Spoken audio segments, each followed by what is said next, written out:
In the world of Red Dead Redemption 2, Dutch van der Linde is a complex character whose actions and motivations have sparked much debate.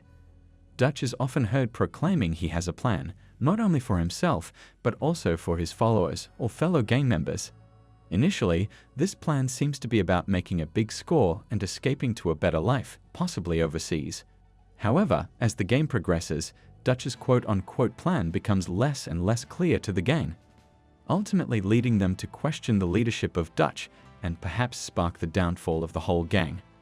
The central question that emerges is whether Dutch ever had an actual real plan for himself and his gang, or if his constant assurances of having a plan were merely a way to maintain control and loyalty. This investigation delves deep into Dutch's psychology, dialogue, and actions to determine whether this plan ever existed. If you enjoy videos like this one, be sure to subscribe, as 99% of viewers have not done so.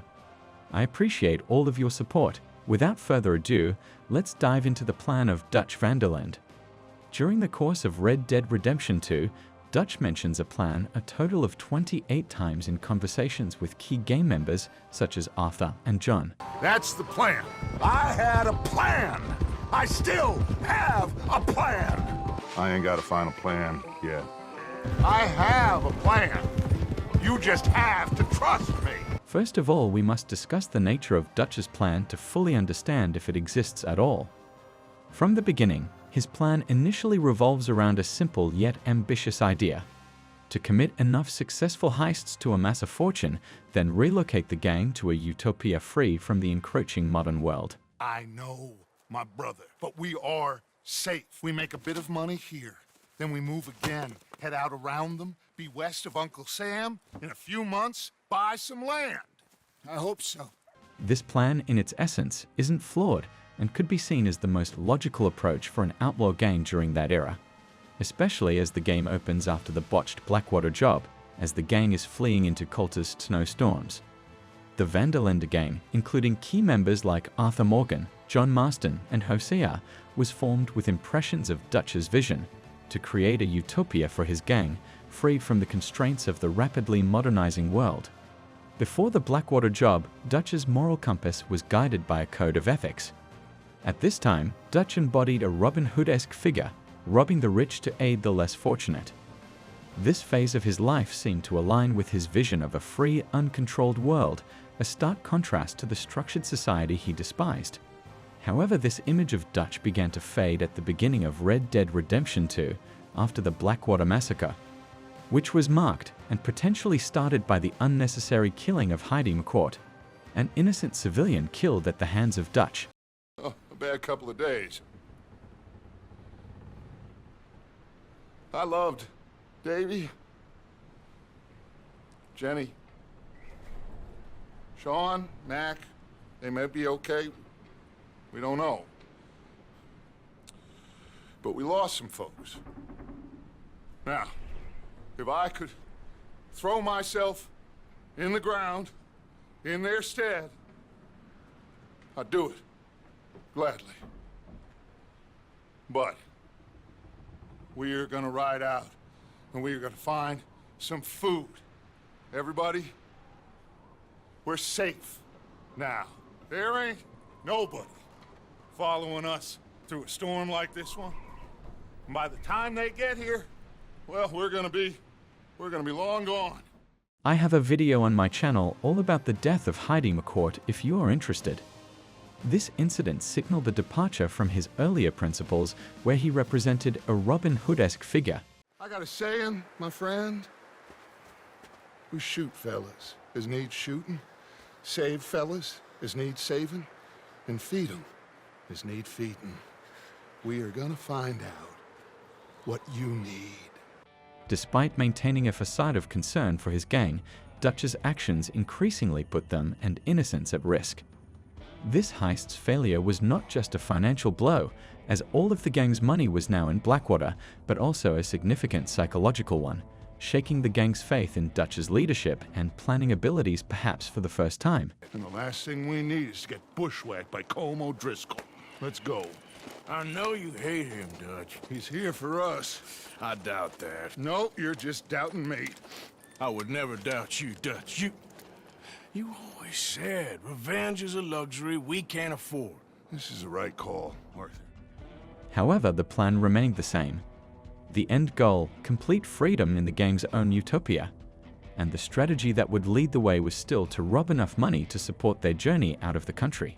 As the game progresses, Dutch's plan evolves, or rather, devolves, under the pressure of external forces and internal conflicts. The initial strategy of quick, lucrative heists to fund their escape becomes increasingly unrealistic as the gang faces law enforcement and rival gangs. Dutch's vision of a free life in Tahiti becomes a recurring motive, symbolizing his unattainable dreams. Now, I found a friendly ship captain. He's willing to take us to Australia or Tahiti. We just need to pay for passage and give him money for land when we get there. No questions asked. We will disappear.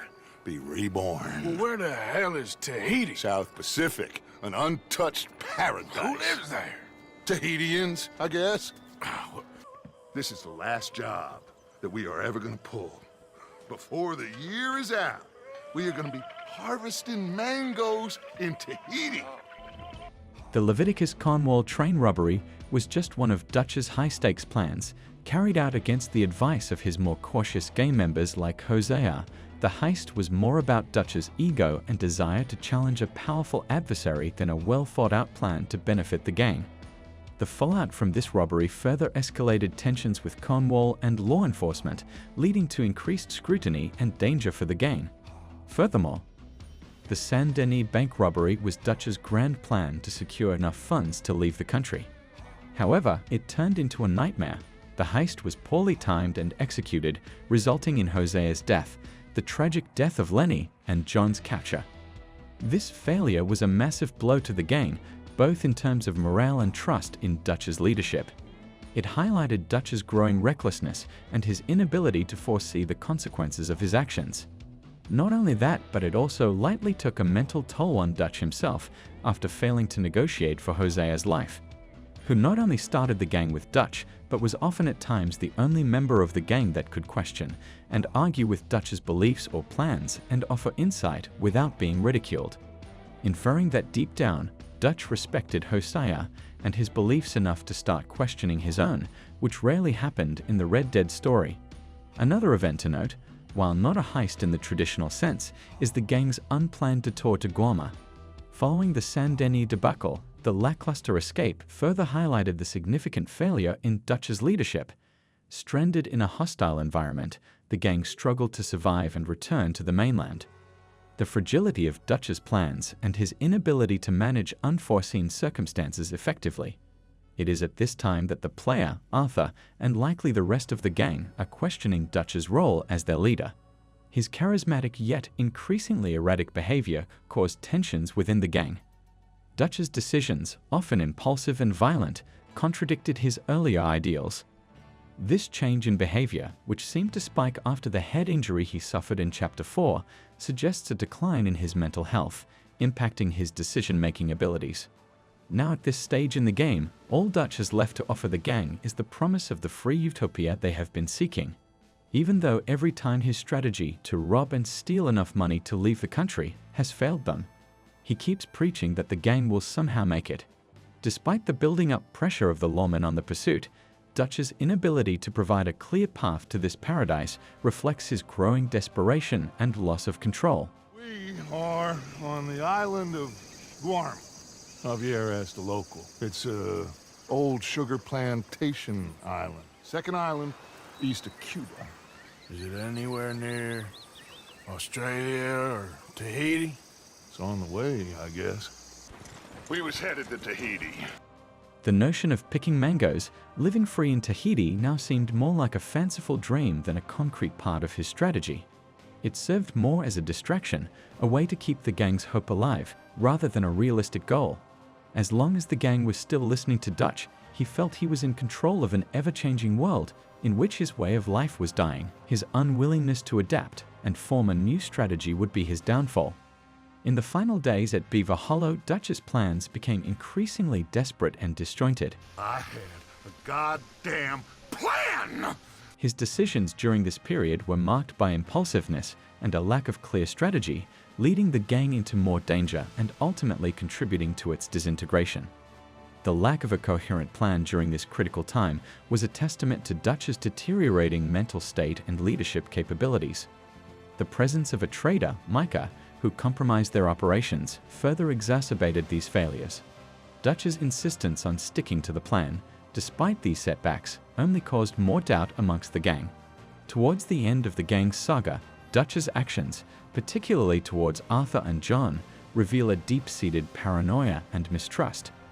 His inability to see Micah's true nature and his eventual betrayal of Arthur signify a leader who had lost sight of his original goals and values.